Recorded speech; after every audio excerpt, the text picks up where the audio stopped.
Symbole, le bâtiment de la télévision publique a été repris. Il n'y a pas encore d'image, mais l'une de nos équipes a pu approcher au plus près des combats. Voici leur reportage. C'est avec Arnaud Comte, Stéphane Guillemot et Yann Kadouche.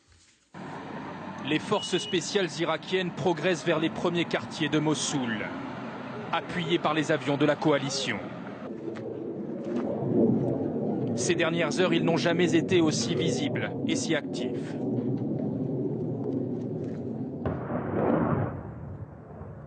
Deux kilomètres plus loin sur cette route, les combats sont acharnés.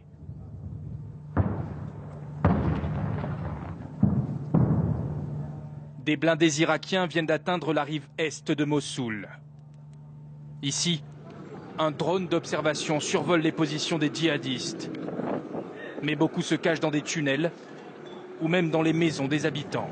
Malgré sa progression, l'armée irakienne doit faire face aux infiltrations de djihadistes. Ce matin, un véhicule piégé avec un civil qui brandissait un drapeau irakien a explosé juste ici.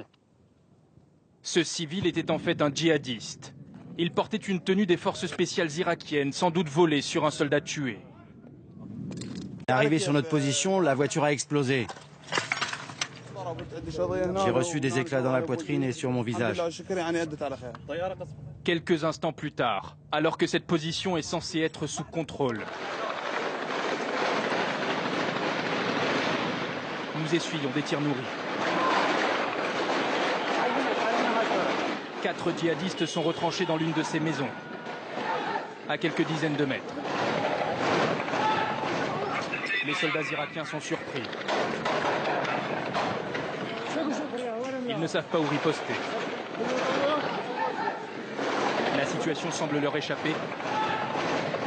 Nous nous éloignons. À la croisée de deux routes surgissent des habitants des faubourgs de Mossoul. Ils ont pris la fuite avec leurs troupeaux sous les tirs et les bombardements, avec comme seule protection ce drapeau blanc. Je meurs de faim. Il n'y a rien à manger là-bas. Je vous jure, on a tellement souffert. Daesh nous a humiliés. On avait le droit à rien.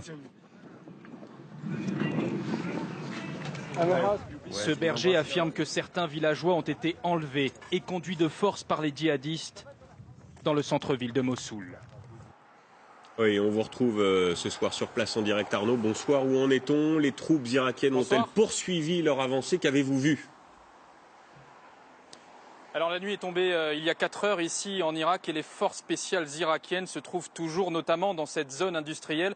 Alors ce n'est pas le quartier le plus peuplé, mais c'est très clairement la porte d'entrée de la ville.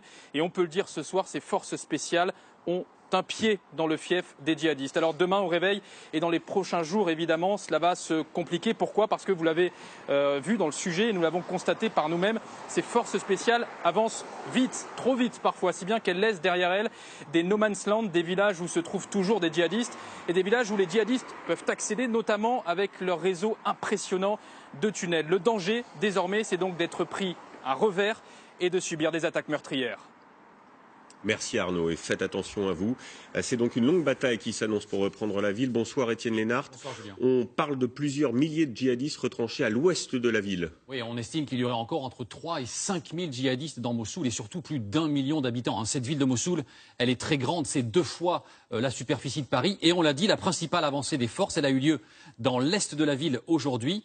Les forces de l'armée irakienne ont repris le siège de la télévision, c'était un objectif stratégique. Et également ce quartier qui s'appelle Al-Karama. Alors quand l'armée irakienne dit « nous sommes rentrés dans Mossoul », regardez, il va encore falloir parcourir entre 8 et 9 kilomètres avant d'atteindre le cœur de la ville.